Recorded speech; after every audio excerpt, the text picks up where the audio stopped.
Bueno, vamos a sacar esto un poquito al costado. El primer tema que vamos a ver hoy es esto. No podemos entrar a ver problemas cardíacos sin hablar de hipertensión arterial primero.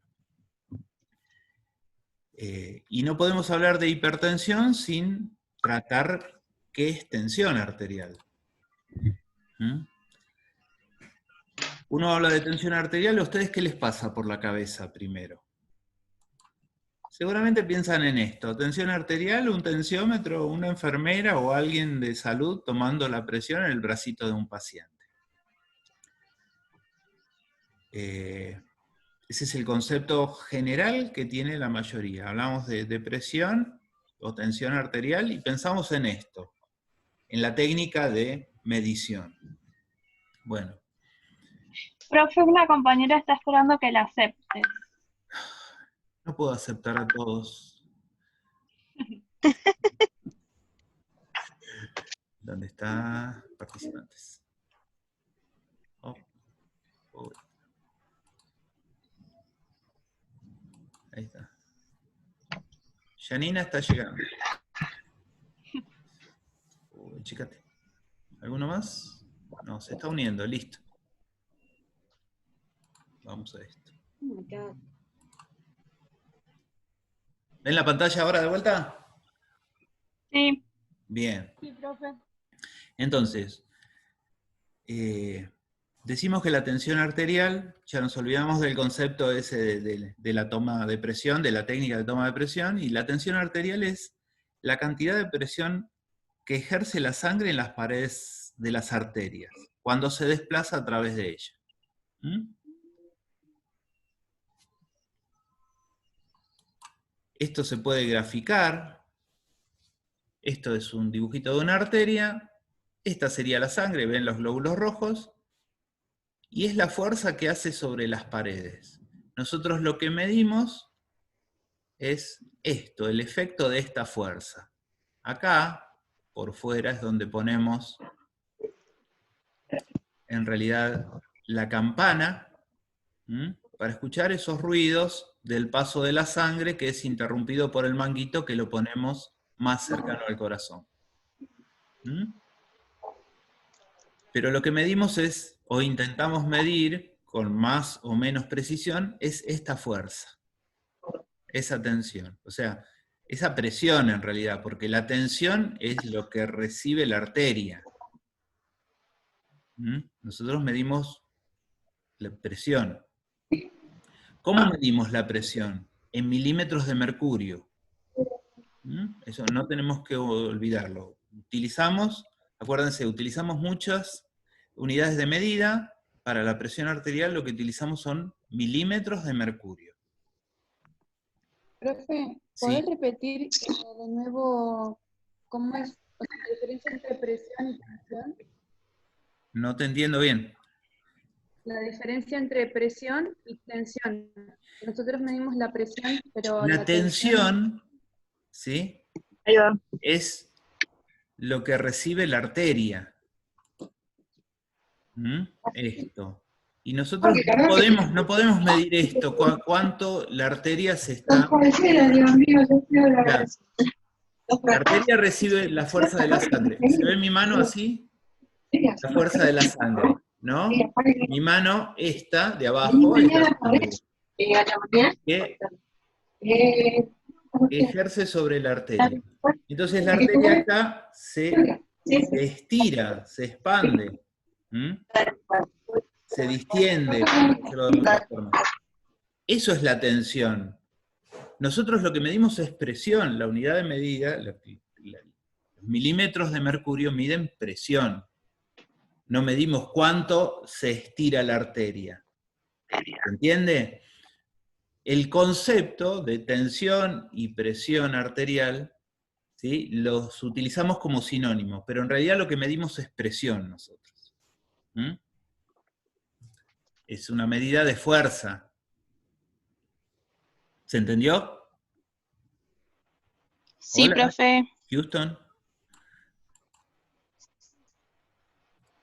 También podemos decir, ¿sí?, que la tensión arterial, fíjense, tenemos una definición que dice que es la cantidad de presión que ejerce la sangre en las paredes de las arterias al desplazarse. Eso es la tensión.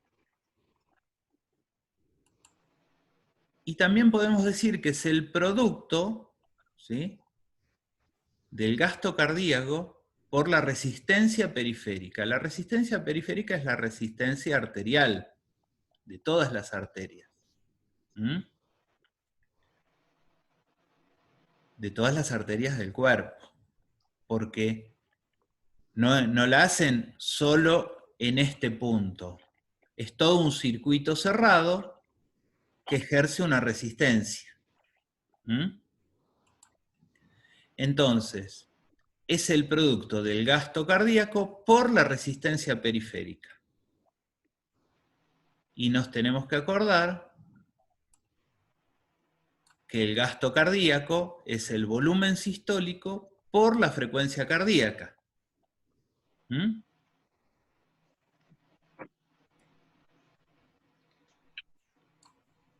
Profe, ¿y cómo es el valor de la resistencia periférica?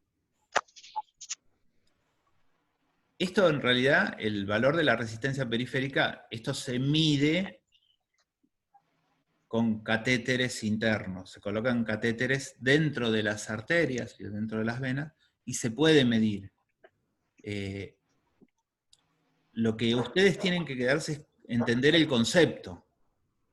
¿Por qué hablamos de tensión? ¿Por qué lo tenemos que nombrar esto de la resistencia periférica? Para saber que todo el conjunto del paquete de arterias, ¿sí?, ejerce una resistencia hacia esa fuerza que hace la sangre, hacia el gasto cardíaco. Esa cantidad de sangre que bombea el corazón en un minuto. Buenísimo, gracias, porque me quedaba ahí medio raro, no lo había escuchado. Claro, porque si no, sería como, imagínate, el gasto cardíaco, ¿sí?, o el volumen minuto, si no existiese esta resistencia periférica, caería al exterior.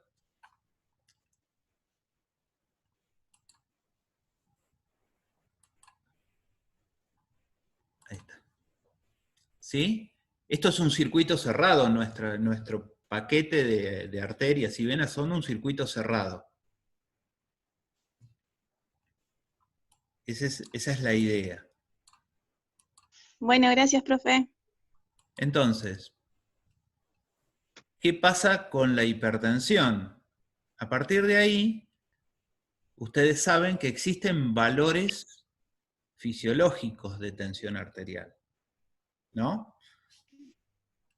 Cuando se exceden esos valores en forma sostenida, no en un momento en el tiempo, sino en forma sostenida. O sea, vos te encontrás con un individuo, el cual yo le tomo ¿cómo se llama?, la presión arterial, y resulta que encuentro que el valor sistólico está por encima de los valores normales, y se la tomo hoy y la tiene por encima, la tomo a la tarde y la tiene por encima, la tomo cuando está durmiendo y la tomo por encima. Y se la tomo varias veces en la semana o en el mes, y encuentro que está sostenido ese valor, que nunca baja a valores normales. Que es distinto a, por ejemplo, si alguien hace un esfuerzo físico, X, y en el momento que hace el esfuerzo físico es probable que suba por encima de los valores normales. Pero en el término de 2 o 3 minutos vuelve a valores, cuando la persona se queda en reposo, vuelve a valores fisiológicos. Entonces, para hablar de hipertensión, nos tenemos que acordar siempre que tiene que ser esos valores por encima de lo normal, tienen que ser sostenidos por periodos prolongados en el tiempo. No le podemos decir a alguien, Pepe, vos sos hipertenso, porque vino, cayó al consultorio, le tomamos la tensión arterial, y resulta que en ese momento tiene, no sé, 150, 80. Entonces, su valor sistólico está por encima de lo normal. Pero resulta que Pepe vino corriendo, ¿no? Se peleó con el colectivero, se peleó con el del estacionamiento porque no podía estacionar o lo que sea. Entonces, tienen una situación que explica por qué esa presión sistólica está por encima de lo normal. Resulta que yo a Pepe lo dejo descansar 10, 15 minutos y vuelve a valores normales. Y se la controlo mañana, pasado y todos los días, ¿no? En distintas situaciones, y está dentro de valores normales. Le sube cuando hace un esfuerzo, cuando tiene una demanda que exige, ¿se acuerdan que habíamos hablado? Que el volumen minuto respondía a la demanda que tiene nuestro cuerpo de oxígeno y nutrientes. Entonces, cuando tengamos esa demanda, también va a aumentar la presión arterial. ¿Por qué? Porque aumenta el volumen minuto. Aumentó el gasto cardíaco, entonces va a aumentar. Por eso uno tiene que entender esa formulita, ¿sí? De que es volumen sistólico por frecuencia cardíaca por resistencia periférica. La resistencia periférica es más o menos constante, de acuerdo a nuestra edad y a nuestro estado físico. Es una constante. El gasto cardíaco no es una constante. El volumen sistólico depende de la precarga. O sea, puede llenarse un poco más el corazón. Y la frecuencia cardíaca es totalmente dinámica, varía todo el tiempo. Imagínense, volumen sistólico vale 3, les doy un valor cualquiera. Frecuencia cardíaca está en 3. Y la resistencia periférica, como es una constante, no la tenemos en cuenta ahora. Entonces, 3 por 3, 9. Pero si yo aumento la frecuencia cardíaca y la subo a 5, es 3 por 5, 15. ¿El efecto cuál es? Aumenta la tensión arterial. Uno tiene que entender eso. ¿Por qué a la persona podría tener esas variaciones? Porque en distintas situaciones que nosotros vayamos a controlarlo, podría estar modificado cualquiera de estos y uno tiene que entenderlo. Por eso, cuando ustedes practican la técnica, ¿qué dice la técnica? El paciente viene, tiene que estar tranquilo, en una posición X, en reposo, sin ropa apretada, etc. ¿Por qué? Porque son todas situaciones que pueden modificar el volumen sistólico o la frecuencia cardíaca. Esa es la explicación técnica, clara y simple. Si yo hago que, por ejemplo, tenemos una persona que tiene miedo al médico, a la consulta médica, a la consulta del sistema de salud, tiene miedo. El miedo va a hacer que le aumente la frecuencia cardíaca. Por lo tanto, el resultado final va a ser que esa persona, cada vez que se controla en ese ambiente, va a tener una tensión arterial más alta. Esto es una situación común en muchas personas.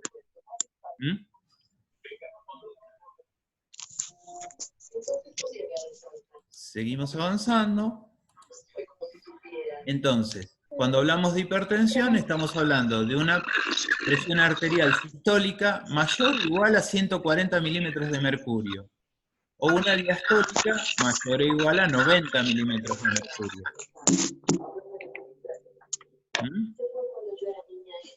Siempre valores sostenidos en el tiempo.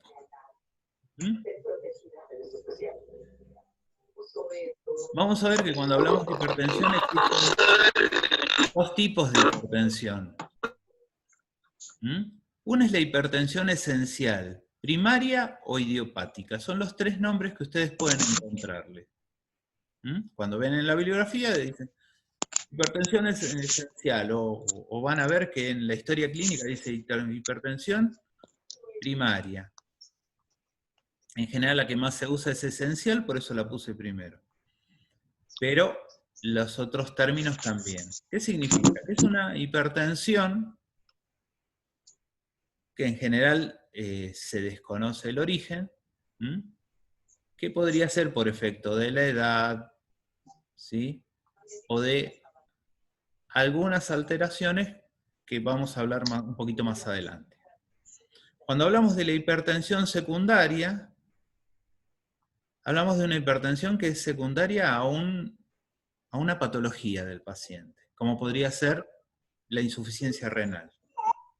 ¿Mm? Si una persona tiene insuficiencia renal, no elimina el volumen de líquido que tiene que eliminar su cuerpo, ¿no? Tiene siempre un balance positivo. Siempre le queda en el organismo, ¿sí?, más líquido, o sea, si balanceamos la cantidad de líquido que toma con la que elimina, hay un porcentaje que le está quedando en el cuerpo. Tiene un balance positivo. ¿Mm? Entonces, eso aumenta el volumen minuto. La consecuencia es esto, aumenta el volumen minuto de la persona por retención de líquido. Por ende, aumenta la tensión arterial en forma secundaria. ¿Mm? Pero es secundario a este evento patológico que tiene la persona. ¿Mm? ¿Entiende?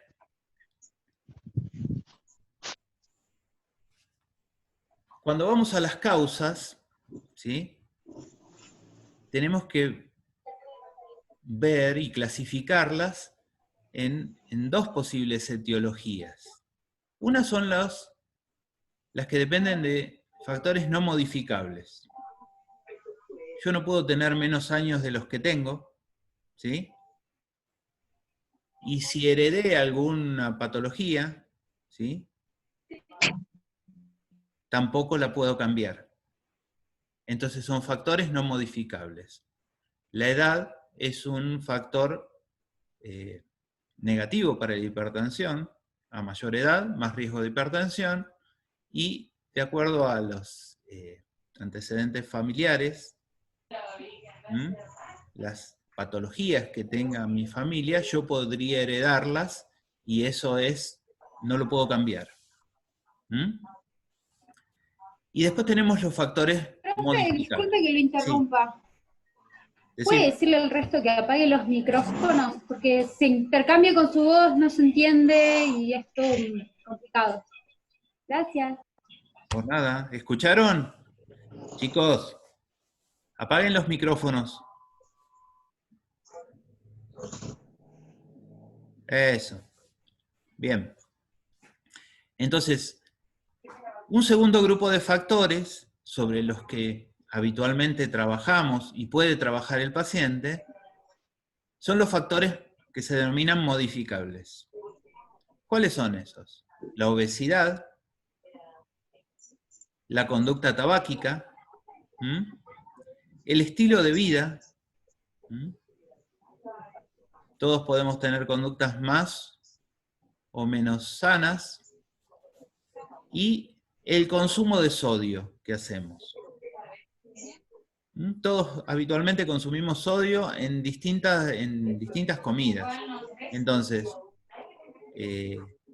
eso es otra cosa que podemos modificar, que es modificable. Y que intentamos que el paciente los modifique. Cuando valoramos a la persona para saber si es hipertensa, en general tiene muy baja sintomatología la hipertensión, a veces ninguna. La persona por casualidad va a un control por lo que sea y se descubre que tiene un valor alto. Se empieza a hacer un seguimiento de tensión arterial a ver si está sostenida en el tiempo, ¿no? Y ahí podemos llegar a darnos cuenta que sí, tiene valores elevados, sostenidos. Entonces tenemos que indagar, ¿cómo es el consumo de sodio? No solo en la conducta de cuánta sal le pone a la comida. Hay muchísimas cosas en los alimentos que tienen sodio. Los embutidos, los calditos,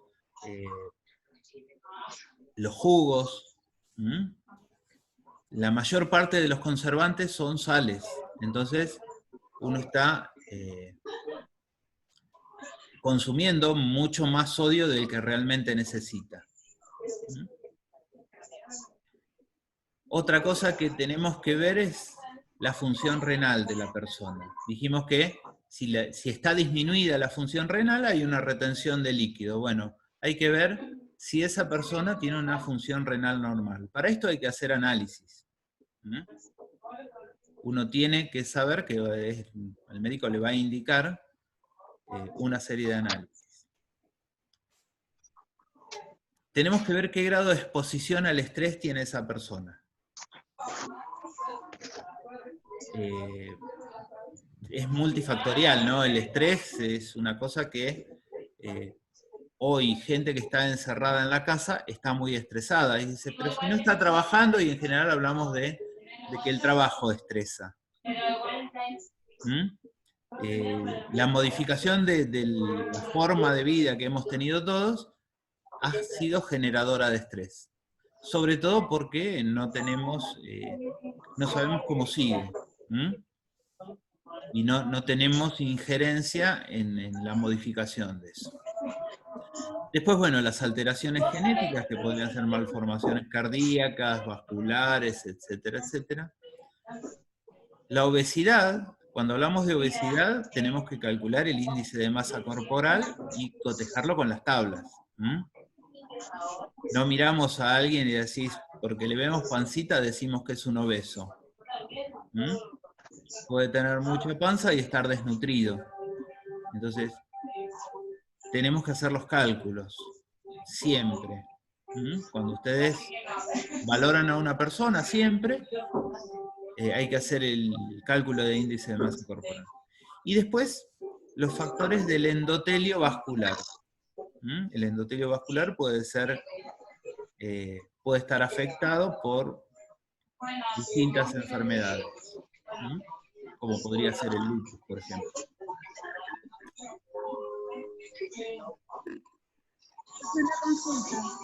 La hipertensión, o sea, la clasificación de lo que estamos clasificando en realidad es personas según el valor a ver, si se borra ese clic. Según su tensión, la tensión arterial, los rangos de tensión arterial que tiene, vemos que se considera óptima si su tensión arterial sistólica es menor a 120 milímetros de mercurio.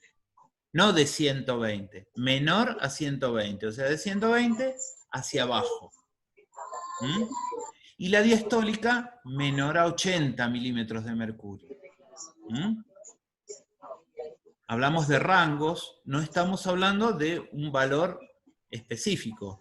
Este es el límite. Hablamos de una tensión arterial normal hasta 130, en realidad menor a 130, tendría que ser 129 milímetros de mercurio de sistólica. Y menor a 85 de diastólica. Y hablamos de una normal elevada. Cuando hablamos de normal elevada ya hablamos de una tensión de riesgo. Donde una sistólica se mantiene entre 130 y 139 milímetros de mercurio. Y la diastólica entre 85 y 89. ¿Se acordaron que cuando hablábamos de hipertensión, hablábamos de 90 de diastólica, para arriba? Y después, bueno, existen 3 etapas, ¿sí?, de clasificación de lo que sería niveles de hipertensión. Etapa 1, de 140 a 159 de sistólica, y 90 a 99 de diastólica. Y así hacia arriba.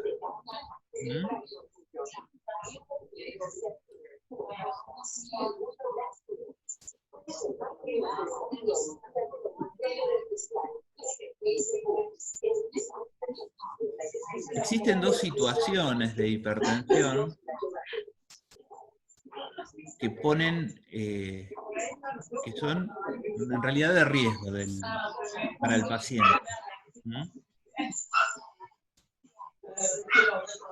El que tiene el perrito, por favor, que apague el micrófono.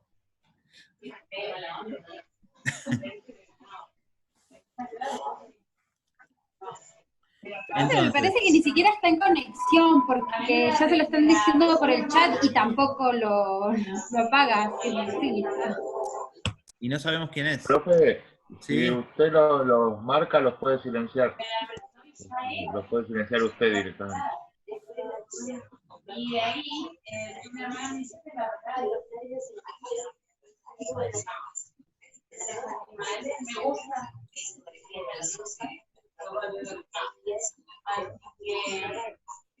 Después también hubo No, me parece que hay alguien colgado, ¿no?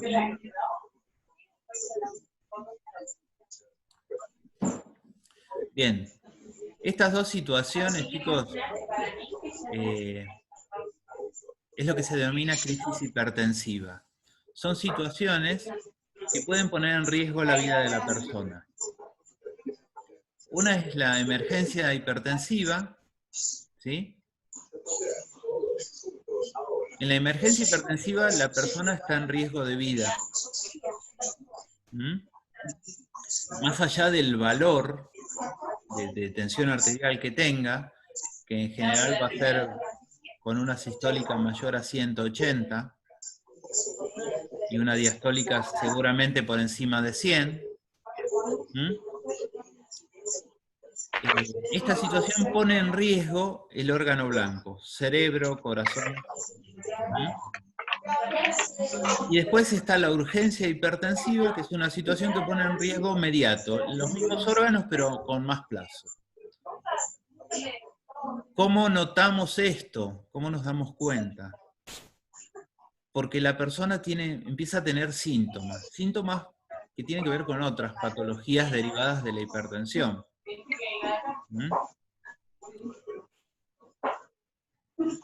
La persona puede presentar, ¿sí?, más allá de los valores, pérdida del equilibrio, dificultad para hablar, debilidad repentina, adormecimiento y pérdida de sensibilidad, falta de coordinación, cefalea.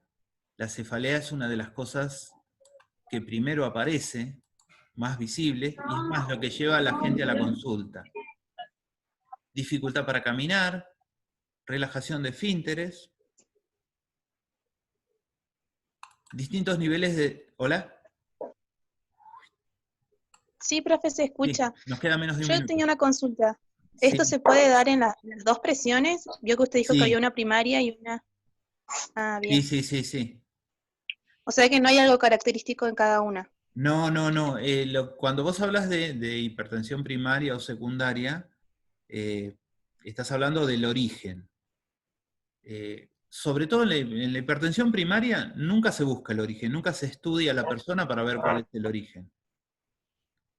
Porque es costoso